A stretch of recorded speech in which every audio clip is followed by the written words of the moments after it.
Kali ini gue akan bahas gimana caranya teman-teman semua di sini bisa keluar dari yang gue sebut namanya perangkap uang. Angka kemiskinan ya di negara ini itu ada sekitar 10%, kira-kira 27 juta ya, 9, sekian tapi angkanya dekat ke 10. Itu kategorinya adalah pendapatan per kapita per bulannya 583.000.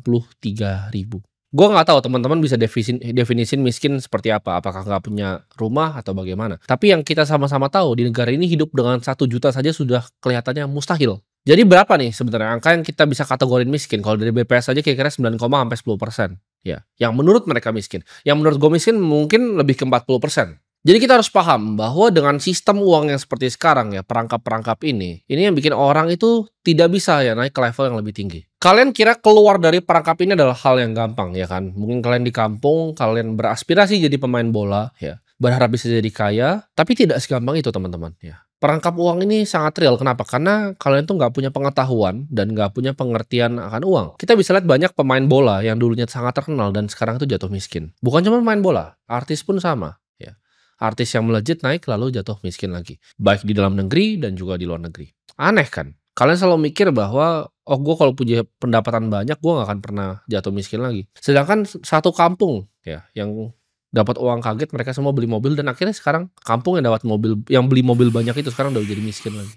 Karena kalian mungkin mikir dengan gaji kalian yang sedikit ini, itu sulit untuk mendapatkan uang yang lebih banyak untuk ditabung. Sedangkan orang yang dapat uang banyak aja, pemain bola aja, itu banyak yang akhirnya jatuh miskin. Kenapa sepertinya rahasia untuk keluar dari perangkap ini adalah mengelola uang ya, bukan cuman sekedar mendapatkan uang. Di sini kita harus paham bahwa uang itu kadang seperti angin, teman-teman, ya. Bisa suatu saat ada di tangan kita, bisa besok hilang ke tangan orang lain. Bisa suatu saat kita pamer untuk menjadi seorang crazy rich, besoknya hartanya hilang semua.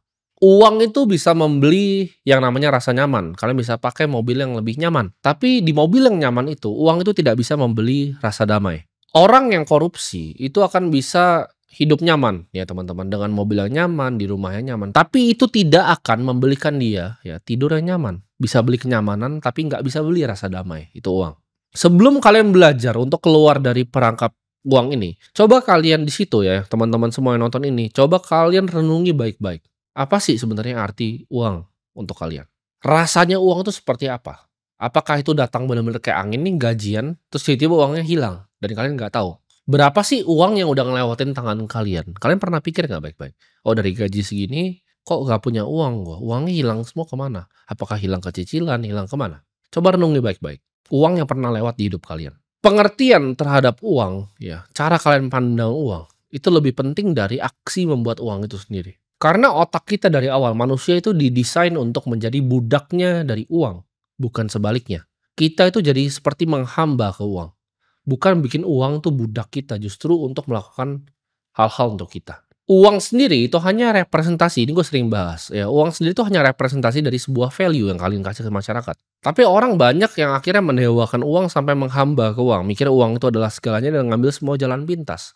Padahal itu hanyalah representasi dari value. Uang tanpa pengertian tentang uang yang benar, itu seperti rumah yang kalian bikin tanpa fondasi atau rumah yang kalian bikin di atas pasir. Ketika badai menerpa, ketika hujan deras di situ, ya, ketika ada angin yang kencang sedikit, rumahnya roboh karena nggak punya fondasi yang kokoh. Untuk bisa paham tentang uang, kalian harus bisa mampu untuk agak zoom out sedikit ya. Kalian pikir sedikit ya, cara uang ini bekerja seperti apa. Kalian mungkin melihat orang yang punya harta ya, misalnya dia punya, dia total kekayaan dia adalah sekian misalnya, berapa T gitu. Kalian langsung mungkin terbesit di pikiran kalian, ini pasti dia curangin siapa nih, siapa yang dia tipu, siapa yang dia manfaatkan untuk sampai situ. Tapi kalian nggak pernah pikir orang itu sebagai seberapa besar value yang dia pernah kasih ke masyarakat. Berapa banyak hidup masyarakat yang berubah karena orang ini.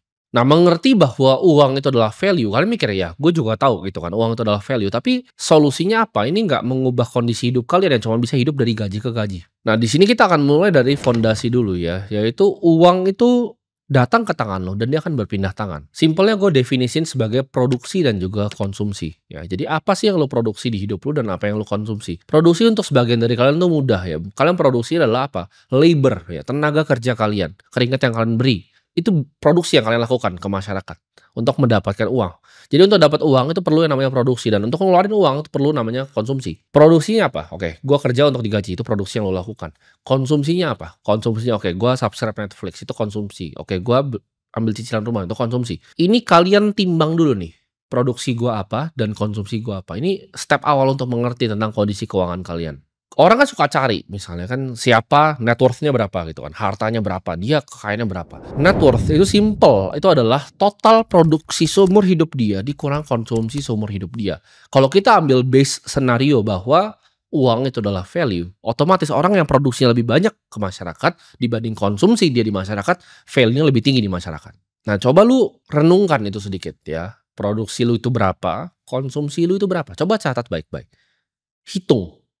Pikir setiap uang yang masuk berapa, setiap uang yang keluar berapa. Karena kalau lu nggak paham tentang uang lu ya, lu gimana caranya bisa mengelola uang. Lu aja nggak tahu kalau gua tanya total produksi lu berapa, total konsumsi lu berapa. Numbernya, angkanya nih nggak ada nih. Konsumsi gua per bulan tuh berapa? Nggak ada angkanya. Berapa sisanya antara dari produksi bulan ini dan konsumsi bulan ini? Adakah dari sisa itu yang lu bahkan belikan aset sedikit? Atau semuanya lu habisin buat konsumsi lagi? Gua kan bahas ya dari dimensi mana nih untuk memperbaiki ini. Ya paling enak dua-duanya gitu kan, naikin produksi, turunin konsumsi, ya pasti tambah jauh gapnya. Savings rate-nya naik. Tapi simpelnya adalah naikin produksi dulu gitu. Karena konsumsi itu gue selalu bilang ada batasnya ya, untuk kita kurang-kurangin. Karena ketika konsumsi lu udah rendah, lu mau nggak makan itu nggak bisa ya. Lu harus naikin yang namanya produksi lu ke masyarakat.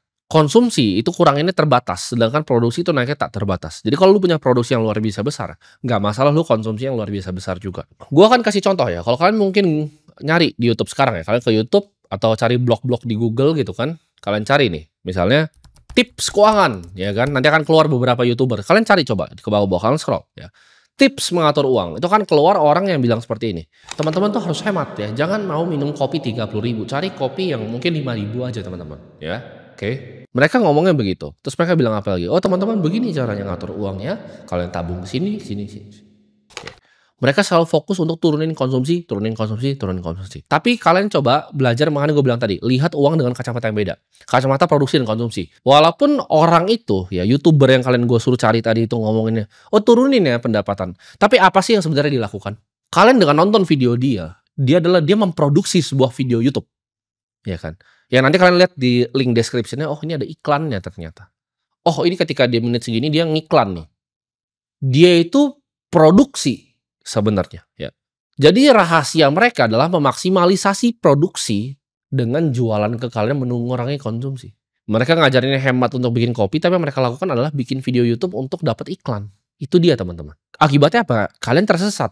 Kalian mikir, oke, gue harus kurangin konsumsi terus nih. Tapi kalian nggak bisa lihat dengan kacamata yang objektif. Oh ini orang produksi nih. Ini orang lagi produksi.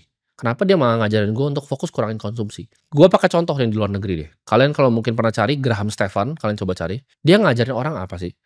Properti awalnya. Dia ngajarin orang apa lagi? Cara nabung uang buat nggak beli kopi. Tapi apa yang dia lakukan? Dia bikin YouTube video sampai 5 juta subscriber. Itu dia produksi, dia bukan kurangin konsumsi. Kalian nggak bisa kontrol ya kondisi kalian dilahirkan seperti apa, situasi intelektual kalian seperti apa. Tapi yang kalian bisa kontrol adalah apa? Etos kerja kalian, disiplin kalian, konsistensi kalian dalam melakukan yang namanya produksi ini. Seberapa mau kalian belajar sebagai manusia untuk tingkatin produksi kalian di masyarakat, untuk besarin value kalian sebagai seseorang di masyarakat. Orang dengan skill yang makin tajam, otomatis produksinya akan makin besar. Fondasi pertama, ya, setelah kalian paham tentang ini, walaupun kalian belum bisa naikin produksinya, tapi at least kalian punya tabungan, ya. Punya reserve, gue sebutnya. Reserve selama 12 bulan dari konsumsi kalian. Ini kalian harus punya. Sebelum mulai investasi apapun, mau bikin uang ganda, lu harus belajar untuk menyimpan energi sebelum bisa menyalurkan energi. Ya. Karena gue udah lihat banyak hal yang terjadi di dunia ini, orang kehilangan semua uangnya ketika ekspansi restoran besar-besaran di COVID. Ketika ekspansi besar-besaran, ada kena hantam dari regulasi. Ketika mau ekspansi saat tambang nggak dapat izinnya. Banyak yang udah gue lihat di bumi ini ya gitu. Jadi kalau kalian belum punya ya reserve ini, jangan ngapa-ngapain. Simpan uang ini ketika hujan itu nanti datang. Gak usah FOMO untuk gandain uangnya. Jangan. Lu belum punya uang. Ya. Lu belum paham tentang uang. Gak usah sok-sok untuk menggandakan uang. Simpan 12 bulan dari konsumsi kalian. Itu tidak pernah kalian sentuh. Jadikan ini fondasi kekayaan kecil yang kalian sebenarnya mau bangun. Setelah terkumpul, barulah kalian boleh berinvestasi di aset yang lebih agresif untuk bikin uang kalian bekerja untuk kalian. Punya reserve dulu baru uang boleh bekerja untuk kalian. Gak ada di dunia ini yang orang bisa kaya secara cepat. Gue juga tidak cepat teman-teman. Itu membutuhkan 10 tahun lebih untuk gue sampai di titik sekarang. Jangan coba banding-bandingkan ketika kalian ngerasa, oh gue umur 24 gue juga bisa. Jawabannya tidak ya teman-teman. Lu 15 tahun belum belajar saham kayak gue. Lu belum investasi kripto di 2016. Semua orang tuh punya jalan hidupnya masing-masing dan berbeda ya. Lu hanya bisa lakukan yang terbaik dengan apa yang sekarang ada di kondisi lu. Makanya ini butuh waktu gitu untuk berpikir tentang kondisinya. Produksi gue tuh apa sih? Apa yang gue bisa jago? Skill apa yang gue bisa tingkatkan untuk bisa meningkatkan produksi gue?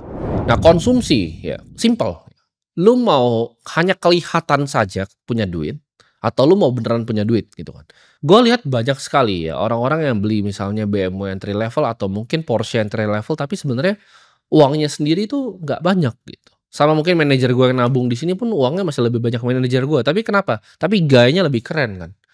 Nah itu yang kalian harus bisa bedain. Ya, lu mau kelihatan kaya atau mau jadi kaya beneran? Karena di dunia ini ada orang yang sebenarnya nggak punya duit tapi dia terlihat kaya. Ada orang juga yang sangat kaya tapi tidak terlihat seperti orang yang punya duit. Itu tinggal pilihan lo dari konsumsi ini mau jadi yang mana. Uang yang dikumpulkan sedikit demi sedikit itu kan bertahan jauh lebih lama dibanding uang yang dikumpulkan secara cepat. Dan dunia ini sebenarnya memiliki satu lagi yang gue sebut paradoks ya. Dimana kalian makin sering kalian ngasih uang kalian, makin sering kalian berbagi, itu akan balik ke kalian berkali-kali lipat teman-teman. Ya, gue kasih tau berkali-kali lipat. Dunia ini memiliki cara yang lucu gitu. Kalian mungkin ngerasa awalnya berat nih. Tapi coba lu biasain untuk ngasih ke orang ya. Ketika lu ngasih ke orang, uang itu balik bener-bener ya teman-teman. Gue ngalamin ini sering sekali karena gue suka banget iseng gitu. Gue bagi. Uang itu balik berkali-kali lipat di luar yang kalian bayangin. Ya. Dan itu cara dunia ini bekerja. Dan selalu ingat, tidak ada orang yang selalu berada di atas ya di bumi ini. Selalu ada siklusnya. Kekuasaan pun selalu berputar. Kadang di atas rodanya, kadang juga di bawah. Jadi selalu siapkan untuk masa-masa hujan. Orang yang waktu dia kaya dia tidak mempersiapkan untuk masa buruk, itu orang pasti jadi miskin lagi. Kalau lu lihat keluarga yang sudah bertahan 3 sampai 4 generasi, mereka udah ngalamin ups and downs-nya banyak gitu. Pabrik mereka dibakar, ada yang meledak, ada yang kena resesi, krismon kena lagi. Mereka udah ngalamin banyak teman-teman. Ya. Dari situ mereka belajar untuk ketika posisi lagi di atas, nabungnya yang banyak. Ketika posisi yang banyak, besarin reserve-nya. Energi simpan dulu sebelum disalurin ke orang lain. Cara keluar dari perangkap sederhana ya. Renungkan dulu produksi dan konsumsi, mana yang bisa dikurangi, mana yang bisa ditambah. Ketika sudah itu, kumpulkan dulu reserve selama 12 bulan dari total konsumsi kalian. Jangan nyicil dulu, ya, jangan beli motor untuk gaya dulu. Decide dulu, mau kelihatan kaya atau mau jadi beneran kaya. Rajin menabung aset ya, sedikit demi sedikit. Nggak perlu cepet-cepet ya, nggak ada yang perlu cepet-cepet jadi kaya. Ya, sabar aja, pelan-pelan. Disiplin, konsisten, dan fokus. Tingkatkan ilmu dan pengertian kalian terhadap uang. Ya, gue sebutnya pengertian. Kalian harus ngerti apa ini uang. Dan yang terakhir adalah jangan lupa berbagi dan jadi manfaat untuk masyarakat. Karena itu akan balik ke kalian di cara yang kalian nggak tahu.